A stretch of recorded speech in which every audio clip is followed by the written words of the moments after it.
ऐसा देखा गया है कि आप कोई भी विषय हो, कुछ भी चीज हो, उसमें से आप कुछ ना कुछ आध्यात्मिक बात निकाल ही लेते हैं। तो क्या मतलब आप हर चीज में से आध्यात्मिक बात निकाल पाने में संभव है? तो मेरा मानना तो यही है कि दुनिया में अगर ये कहा जाता है कि परमात्मा उतरा है जगत में, तो वो हर चीज में है, कण कण में है, हर विचार में भी वो हो सकता है।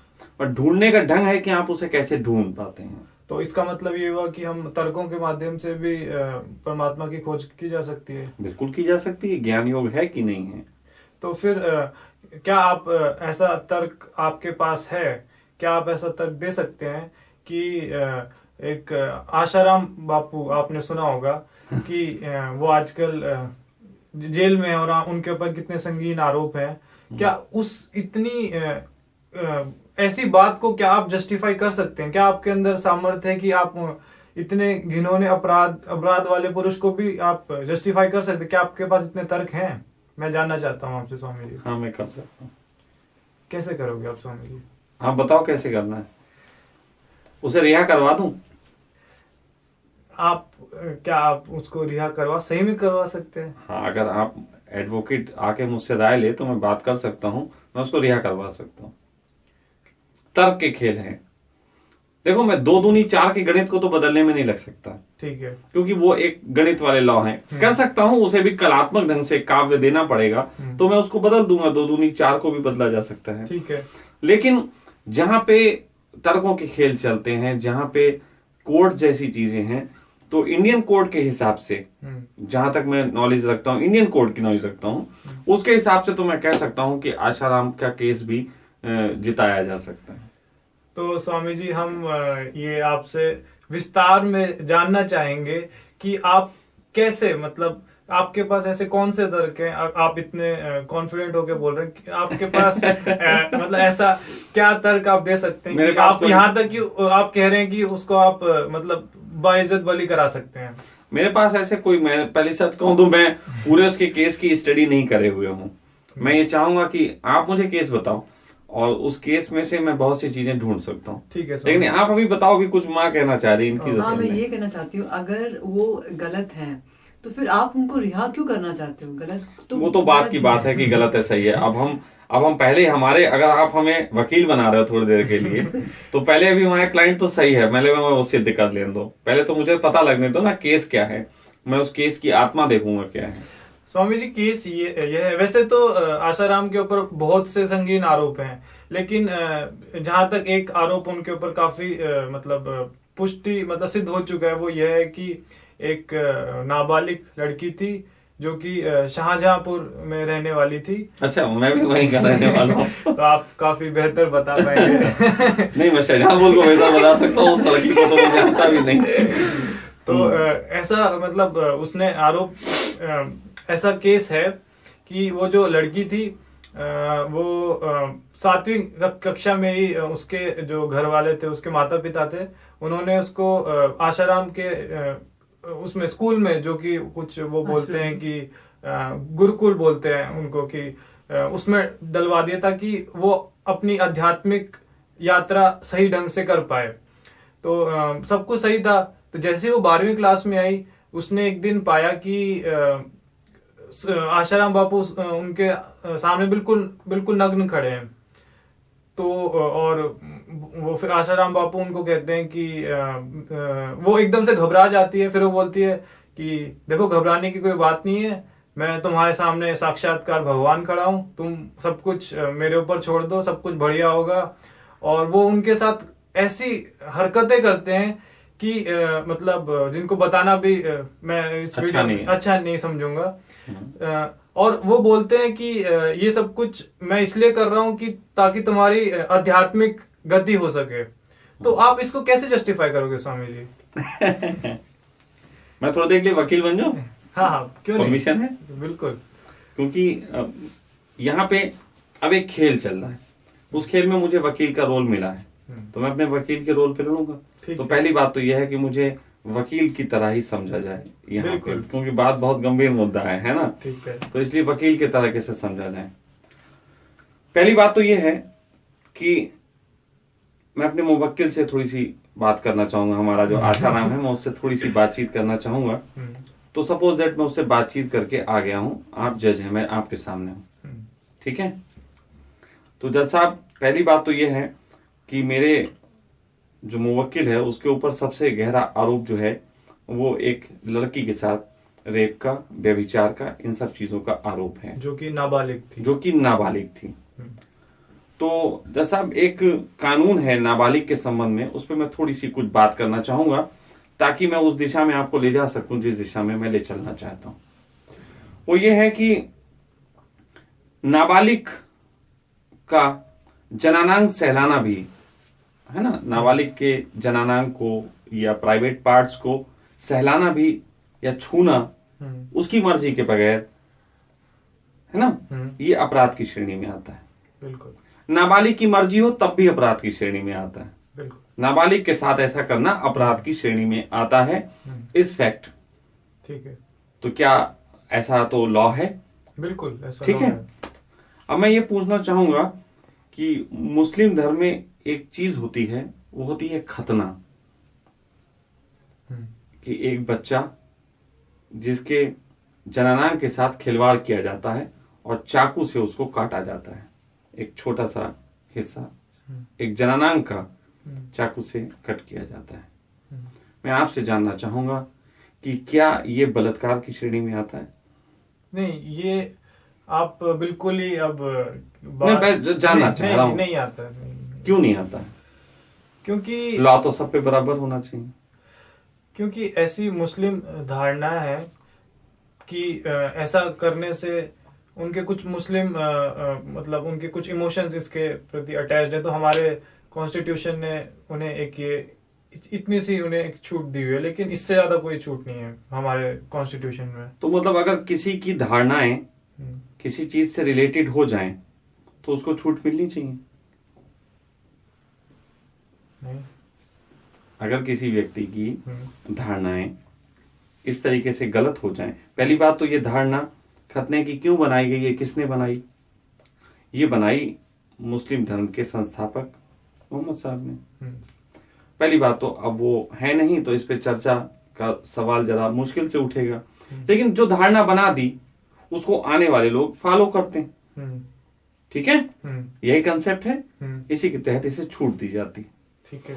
तो मैं थोड़ा सा यहाँ पे अब कहना चाहूंगा कि मेरा मुवक्किल भी एक आध्यात्मिक गुरु है, इस बात को थोड़ा सा ध्यान में लिया जाना चाहिए। ठीक है। मेरा मुवक्किल एक आध्यात्मिक गुरु है, तो आध्यात्मिक विजन्स को समझे बगैर अगर हम कोई निर्णय लेते हैं कानूनी रूप से, तो हो सकता है कि मेरा मुवक्किल अपराधी हो कानून की नजर में। लेकिन मैं ये तो जानना चाहूंगा, बल्कि ये कहना चाहूंगा कि हमें अधिकार नहीं दिया किसी ने भी कि हम सिर्फ ऊपर के साक्ष्यों के आधार पे ही किसी को अपराधी ठहराएं। इस बात का भी अदालत में एक अधिकार होता है कि हम किसी भी गुनाह की आत्मा को जानें। और इसकी एक बड़ी मिसाल मैं आपको देना चाहूंगा कि जब इंदिरा गांधी की हत्या हुई थी, तो जिन लोगों ने हत्या की थी वो एट द स्पॉट पकड़े गए थे, लेकिन उनको तुरंत ही लाके अगले दिन फैसला सुना के फांसी पे नहीं टांगा गया, बल्कि राम जेठमलानी जी जो हमारे एक वकील हैं और वरिष्ठ वकील हैं, उनका एक तर्क था कि इस केस की आत्मा में जाना जरूरी है। और उस आत्मा में जाने में कई साल लग गए, 15-20 साल उस आत्मा में जाने में लग गए। लेकिन आत्मा क्यों जानी चाहिए, इस संबंध में हम बाद में बात कर लेंगे। लेकिन एक होता यह है कि हमारे कॉन्स्टिट्यूशन में ऐसा है कि किसी ने कोई भी मतलब आरोप की, किसी ने कुछ भी किया हो, लेकिन हमारे हिंदुस्तान में उसको मौका दिया जाता है बोलने का, केस लड़ने का, उसी के तहत। तो अभी तो केस चल रहा है सर, अभी तो केस चल रहा है, अभी तो कोई फैसला नहीं आ गया। हाँ, और फैसला आने के बाद भी सुप्रीम कोर्ट जाने में और सब चीजों की छूट होती है, केस को दोबारा रीओपन किया जा सकता है यदि कोई बात आती है। तो अब ऐसी बात आ गई है ना, इसीलिए तो मैं आपके सामने खड़ा हूं। हमारे केस में कुछ नए राज खुलने वाले हैं, कुछ ऐसे साक्ष्य आपके सामने मैं प्रस्तुत करूंगा जो अभी से पहले नहीं किए गए। ठीक है ना, लेकिन उस तक पहुंचने के लिए मुझे ये भूमिका बनाना जरूरी है, नहीं तो बात समझ में नहीं आएगी। लेकिन मैं इसमें एक बात कहना चाहूंगा कि कोई अध्यात्म के नाम पे ऐसा नहीं कि वो कुछ भी कर देगा, वो उसको वही करना पड़ेगा जो हमारे संविधान के दायरे में हो। तो संविधान के दायरे में खतना है? मैं सिर्फ पूछना चाह रहा हूँ। हाँ है। कैसे आ गया? क्योंकि हमारे संविधान में ये मतलब छूट दी गई है कि ये कर सकते हैं, खतना कर सकते हैं। संविधान छूट दे देगा तो नहीं मान्य जाएगा, क्योंकि फिर संविधान तो कई बार बदलता रहा है मित्र। फिर तो ऐसा होगा ना कि कोई भी धर्म के नाम पे कुछ भी कर देगा और बोल देगा कि हमें भी छूट मिलनी चाहिए, उसका फिर आप क्या करोगे? आपने जो बात कही, मैं पहले आत्मा तक जाना जरूरी है ना किसी भी विषय की। अगर आप आत्मा तक जाने नहीं चाहते, आप तय करे बैठे हैं, आप मेरी बात ही नहीं सुनेंगे, तो फिर बात खत्म हो जाती है। हुजूर टांग ही दीजिए। नहीं, आपको आपकी बात कहने का पूरा मौका दिया जाएगा, आप कृपया। तो मैं वही कहना चाह रहा हूँ, मैं ये कहना चाह रहा हूँ कि हमें ये जानना पड़ेगा कि हमारा मुवक्किल भी एक धर्म गुरु है। ठीक है, मान लेते हैं वो है नहीं है, हम धर्म की चर्चा बाद में कर लेंगे। हम मान लेते हैं वो एक ऐसा धर्म गुरु है जो कि अपनी पुरानी परंपराओं का ही पालन करता आ रहा है। ठीक है, वो अपने में जागृत नहीं है, वो अपने धर्म की पुरानी धारणाओं पे। लेकिन पुराना धर्म किस चीज को फॉलो करता है? तो वो फॉलो करते हैं हिंदू धर्म को। तो वर्तमान में एक और फैसला आया है, इस पे भी निगाह डाल लेते हैं ताकि आप ये ना कहें कि बाद में आपने इस चीज को देखा नहीं। वर्तमान में ये फैसला आया है कि अभी इलेक्शन के दौरान ये कहा गया कि कोई भी धर्म के नाम पे वोट नहीं मांगेगा। लेकिन हिंदू धर्म धर्म नहीं है।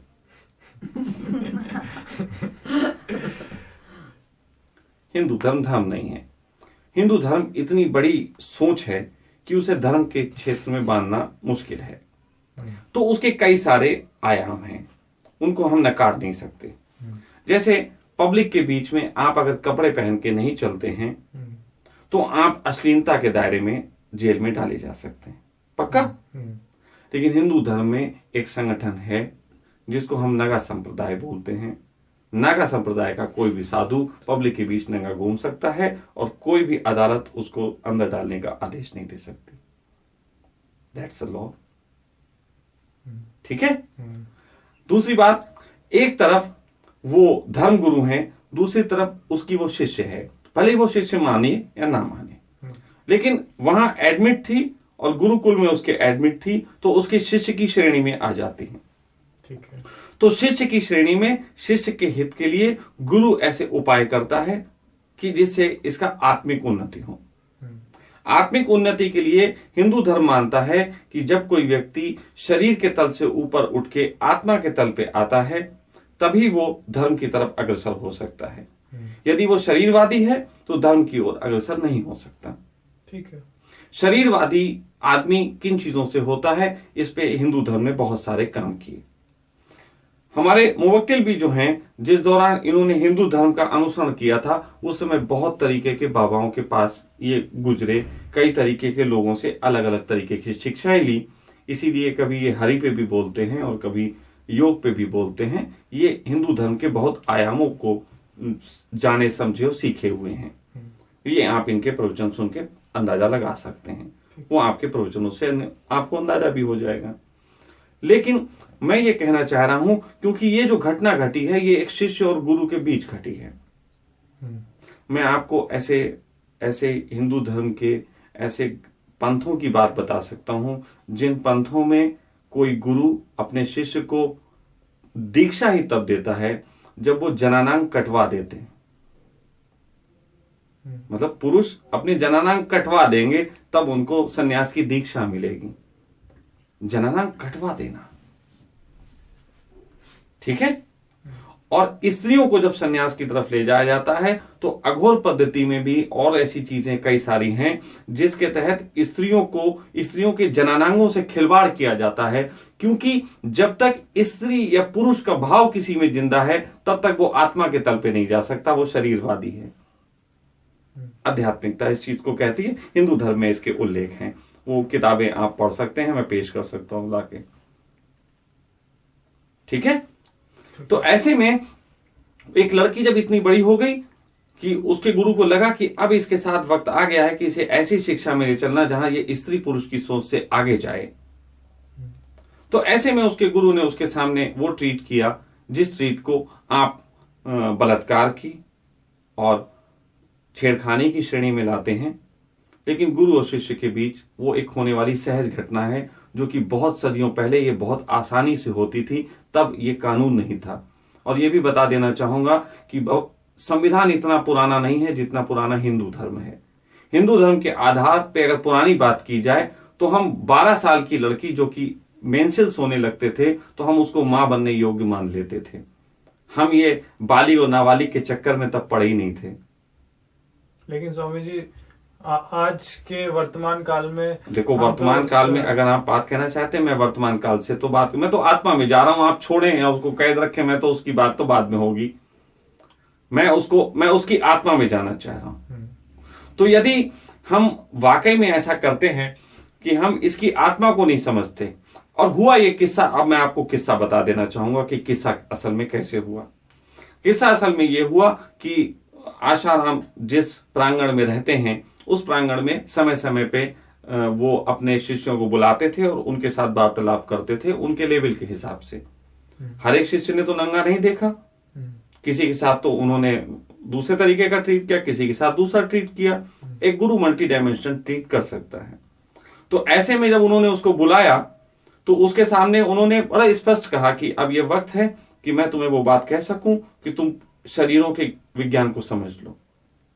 और उन्होंने उसके साथ एक ऐसी हरकत की, उसके जनाना को सहलाना, ये सब किया। मेरे मुवक्किल ने बताया मुझे, और आज वो कोर्ट में आके ये स्वीकार भी करेंगे कि हाँ, उन्होंने ये बताया कि इस तरीके की घटना हुई थी।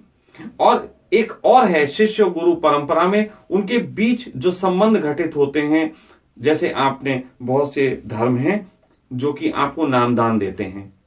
नामदान के संबंध में एक संकल्प होता है कि वो नामदान किसी को बताया नहीं जाएगा। मरते मर जाएंगे लेकिन वो नामदान नहीं बताया जाएगा। उसी तरीके से गुरु और शिष्य के बीच कुछ ऐसे कमिटमेंट होते हैं कि तुम इस बात को किसी को नहीं बताओगे, मैं भी इस बात को किसी को नहीं बताऊंगा, और हम दोनों के बीच ये समझ के तल पे रहेगा। लेकिन जमाना सर बहुत पढ़ा लिखा हो गया, जमाना अलग तरीके से चला गया। शिष्य को शायद इस परंपरा का पता नहीं था, क्योंकि शिष्य जो था एक तरीके से माँ बाप के उस पे वहां भेजी गई थी, उसकी अंतर सहमति नहीं रही होगी। लेकिन गुरु को यह नहीं देखना होता है कि अंतर सहमति है, वो तो उसको चेक कर रहा है अभी। तो ऐसी कंडीशन में जो भी घटा, आशाराम की तरफ से आज तक नहीं कहा गया कि उन्होंने ऐसा किया। वो हमेशा इसको छुपाते रहे, क्योंकि वो कमिटमेंट है, बताया नहीं जा सकता। लेकिन आज जब धर्म को बहुत हानि होने लगी, जब बहुत लोग इस बात को सवाल खड़े करने लगे और कहीं ना कहीं गुरु शिष्य की परंपरा के साथ एक खिलवाड़ होती है, तो आज उन्होंने ये संकल्प तोड़ा है कि वो ये बताने को तैयार हैं कि हाँ हाँ ऐसा हुआ था।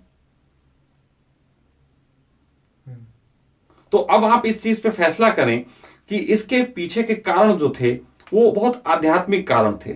निश्चित ही ये आज के दौर में अपराध जैसे हैं, लेकिन एक गुरु की गरिमा को ध्यान में रखते हुए जिस तरीके से आप किसी भी बात को, जैसे आपने कहा कि अगर आप मुस्लिम धर्म को ये एक्सेप्ट करते हैं कि हम खतना एक्सेप्ट कर रहे हैं, उसका रीजन ये है अगर एक्सेप्ट नहीं करेंगे तो मुस्लिमों में, अल्पसंख्यकों में अपने धर्म को लेके एक भय खड़ा होगा और वो भय उपद्रव में तब्दील हो सकता है। तो आप इसीलिए तो नियम बनाते हैं। कई बार आप नियम समाज के हित के लिए तोड़ते भी तो हैं, कई बार समाज के हित के लिए नियम बदलते हैं। तो उसी तरीके से मैं कहना यह चाहता हूं, क्योंकि मेरा मुवक्किल एक गुरु है, उसको मानने वाले लाखों लोगों की संख्या है, लाखों लोगों की भावनाओं को ठेस पहुंचती है, क्योंकि गुरु और शिष्य की परंपरा को बहुत नुकसान हुआ है।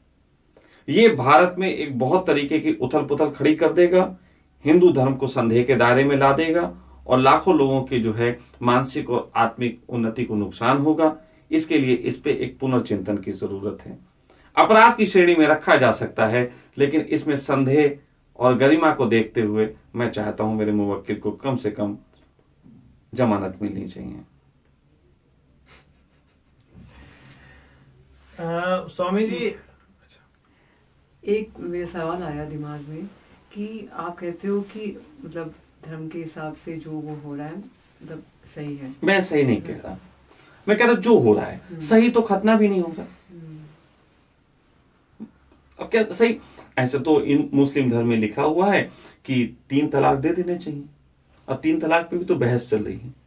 उसको एक्सेप्ट करो ना, वैसे एक्सेप्ट कर लो, क्या चक्कर है। अगर सब कुछ किताबों का लिखा हुआ हमें मानना है तो अदालत को बैठने की जरूरत नहीं है। तो या तो फिर पूरी ही धर्म की सोच बदले, इस देश से सभी प्रकार के धर्मों पर से ये बात हटाई जानी चाहिए, और या फिर जो है सभी धर्मों को एक ही तरीके से उनके धर्म के हिसाब से काम करने की छूट होनी चाहिए। नहीं, जैसे अभी जो बाबा राम मतलब आशाराम जी, उनमें इतना मतलब समझ की कमी थी कि वो अपने शिष्य को नहीं पहचान पाए, कि अभी वो उस स्तर में नहीं है कि वो उस चीज को समझ पाए।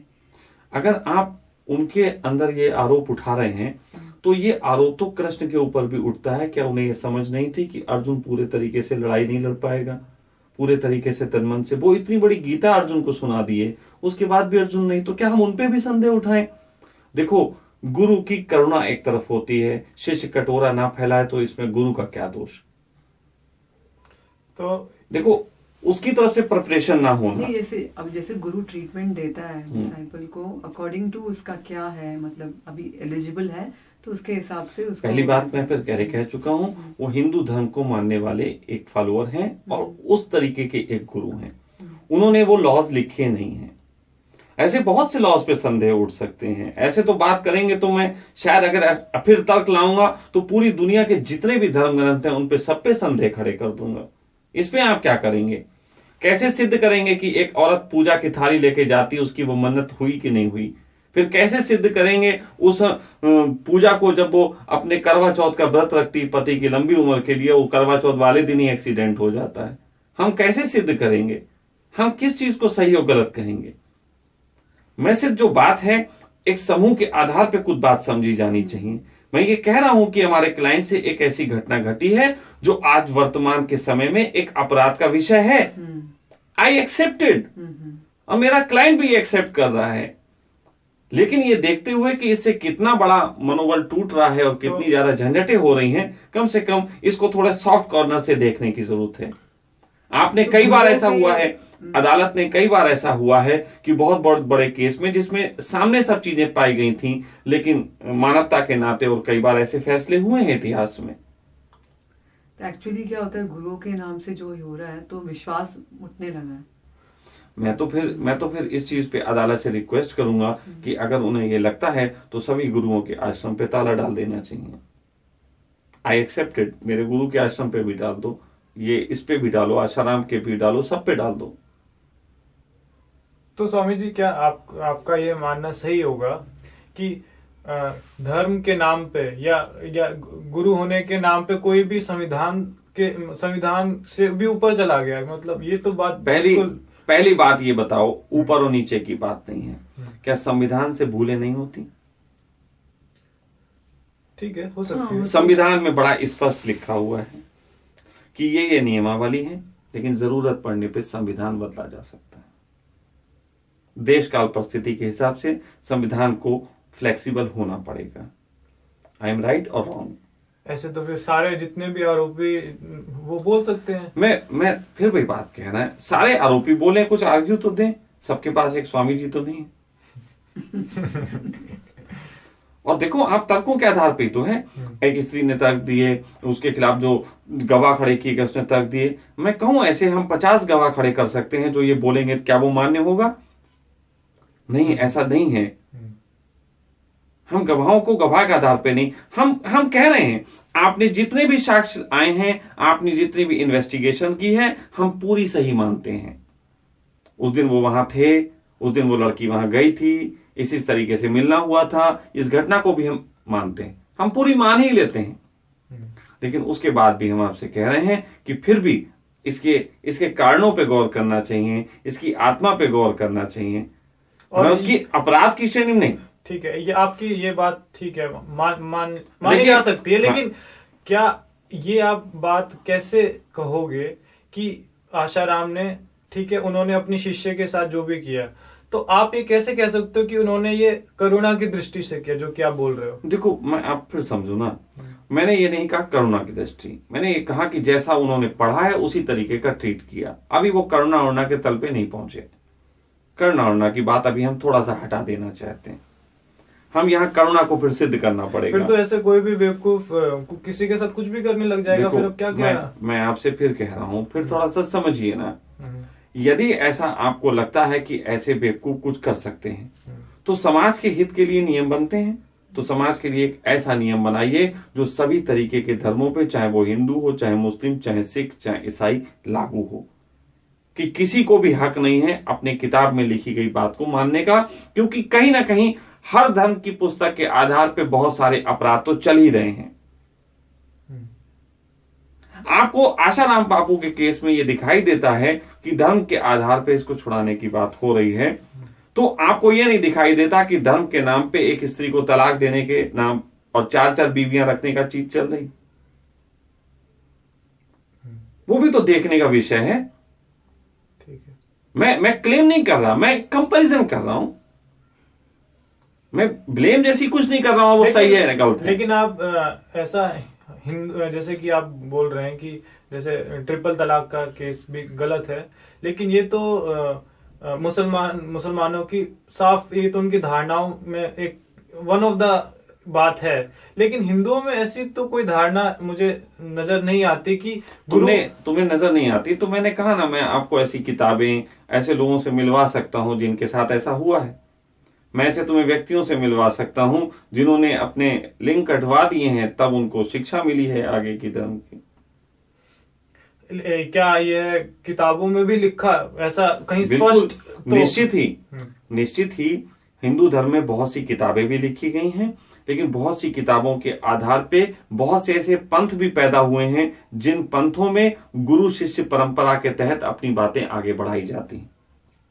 मैं ऐसे जिस व्यक्ति की बात कर रहा हूं कि उन्होंने अपना कटवाया, लिंग कटवाया पूरा, है ना, वो व्यक्ति गुरु बन के बैठे हुए हैं, लेकिन उनकी ये बात सबको नहीं पता है। ये बात मैं जानता हूं, उनकी बात ये सबको पता नहीं है कि इनका लिंग कटा हुआ है, लेकिन लिंग कटने के बाद ही उनको वो गद्दी मिली थी और वो वहां बैठे थे।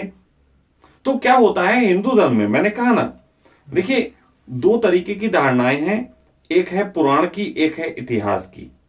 इतिहास की धारणा कहती है कि हमारे पास लिखा हुआ प्रमाण है कि कब लिखा गया और कब क्या होता है, ये इतिहास की धारणा है। लेकिन एक पुराण की धारणा है, पुराण की धारणा ये कहती है कि हमने ये चीज ब्रह्मा ने इसको दी, फिर उसने आगे बढ़ाई, ऐसे करके एक अंतरंग गुरु शिष्य परंपरा चलती है। तो उस गुरु शिष्य परंपरा में ऐसा चल रहा है अभी भी। मैं कई जगह दिखवा सकता हूं जहां एक्सेप्टेड है, जहां बहुत बहुत बड़ा उनके साथ गड़बड़ हुई है, लेकिन वो धर्म के आधार पर एक्सेप्टेड है और वो वहां पे ज्ञानी कहलाए हैं। लेकिन इसी लड़की ने उसी ज्ञान को वो कर दिया। ये तो आप ब्लेम उस पर भी उठा सकते हैं कि देखो कृष्ण कैसे दुष्ट थे कि उन्होंने एक अर्जुन को लड़ने की तरफ भेज दिया, कितना रक्तपात करा दिया। अब कृष्ण को काटो, क्योंकि कृष्ण जो है हत्यारे टाइप का रोल निभा रहे हैं। इनको धर्मग्रंथों से भगवान की श्रेणी से हटाओ। उस टाइम पे संविधान थोड़ी ना, देखो उस टाइम पे संविधान नहीं होता था, लेकिन आज तो कृष्ण का मंदिर है। तो क्या ऐसा आप ऐसा, हमारे संविधान में लिखा हुआ है कि कोई भी किसी भी इंसान की पूजा करे, किसी को माने, कुछ भी करे, तो इसमें कोई आपत्तिजनक बात नहीं है। अभी कृष्ण थोड़ी ना आपके सामने किसी को काट पीट रहे हैं। तो इसका मतलब ये है कि यदि कोई औरत आके कहती है कि हमारे पति ने हमें तलाक 3 बार बोला, लेकिन हम एक्सेप्ट नहीं करते, तो अदालत उस औरत के पक्ष में बैठ जाएगी। अभी आप एक ऐसा मुद्दा उठा रहे हैं जो कि पहले से ही कंट्रोवर्शियल, इस पे अदालत पहले से ही मेरा क्लाइंट इतना बड़ा मुद्दा उठ चुका है कि मैं चाहता हूं इस पे चिंतन होना चाहिए। मैं इसकी आत्मा में जाने की इसलिए कोशिश कर रहा हूं, जो कि मेरा फर्ज है। जैसे संविधान में एक पार्टी चुन के आ गई है, फिर भी विपक्ष होता है, और इसलिए विपक्ष होता है कि विपक्ष जब संदेह उठाता है तो पार्टी को अपनी भूल चूल पे चिंतन करने का वक्त मिलता है। उसी तरीके से अदालत में भी मुझे अपनी बात को रखने का पूरा हक है कि अदालत अपने निर्णयों पे बार बार चिंतन कर सके। ठीक है, आप ये कहना चाह रहे हैं भूल चूक होने की संभावना अदालत में भी होती है, ऐसा अदालत मानती है। इसीलिए मूर्ति पे पट्टी बांधी जाती है आंख पे कि भूल चूक हो सकती है। इसलिए नहीं बांधी जाती, वो कुछ और ही मतलब होता नहीं है। उसका मतलब यही है, उसका मतलब हम अपनी तरफ से कोई निर्णय नहीं ले रहे हैं, हम साक्ष्यों के आधार पर निर्णय ले रहे हैं। लेकिन साक्ष्य तो उल्टे सीधे आ सकते हैं और आते हैं, अदालत भी जानती है इस चीज को। लेकिन ठीक है, आपका कहना यह है कि इस केस की आप और मतलब मानवता दृष्टिकोण से या फिर मानवता के दृष्टिकोण की बात ही है ना। देखो पहली बात तो क्या है, आपने एक चीज कही थी कि आध्यात्मिक दृष्टिकोण। मैं आपको एक चीज बता दूं कि हमारे देश में अभी एक सोनिया गांधी थी, उन्होंने एक वक्त आया जब उन्होंने प्रधानमंत्री का पद छोड़ दिया। प्रधानमंत्री का पद छोड़ा तो उनसे पूछा गया कि क्यों छोड़ा, तो उन्होंने कहा आत्मिक मूल्यों के आधार पे मैं इसके लिए अपने आप को पूरा नहीं पाती।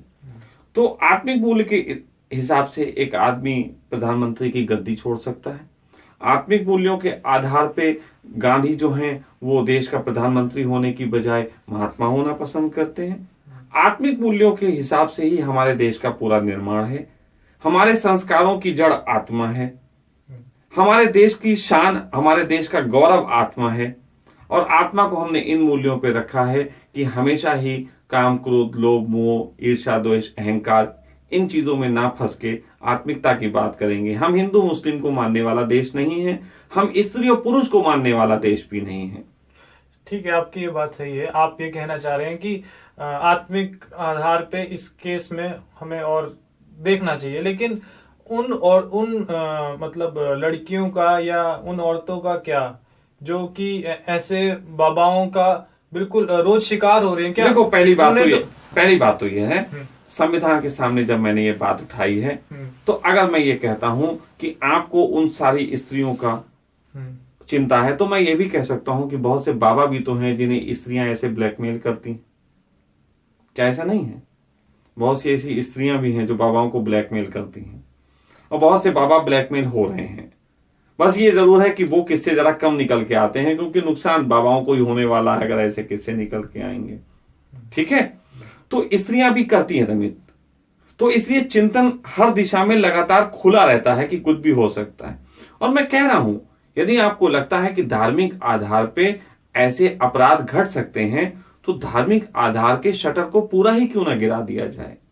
लेकिन फिर यह केवल हिंदू धर्म के साथ क्यों, फिर ये मुस्लिम धर्म के साथ भी हो, ईसाई धर्म के साथ भी हो, सिख धर्म के साथ भी हो, जैनियों के साथ भी हो, पारसियों के साथ भी हो, क्योंकि 100% तो ट्रुथ कोई लिख के नहीं गया, वो अपनी मान्यता के हिसाब से उसको मान रहे हैं। तो मान्यता के हिसाब से एक महिला कह सकती है कि हम 3 तलाक नहीं मानेंगे, लेकिन मान्यता के हिसाब से पति कह सकता है हम तो मानेंगे। अब आपकी मान्यता स्त्री के पक्ष में क्यों बैठ रही है, पुरुष के पक्ष में क्यों नहीं बैठती? क्योंकि आप भी तो मानवीय आधार पे देखते हैं कि स्त्री पुरुष को ज्यादा आधार देते हैं। कि आप स्त्री को बड़ा आधार देंगे और पुरुष को छोटा आधार देंगे। ठीक है स्वामी जी, आपकी बात सोचनीय विचारणीय है। आपका जो आप कहना चाह रहे हैं वो सही, मतलब सही लगा, मतलब सही लगा ना। तो बस इसी सही के आधार पे मैं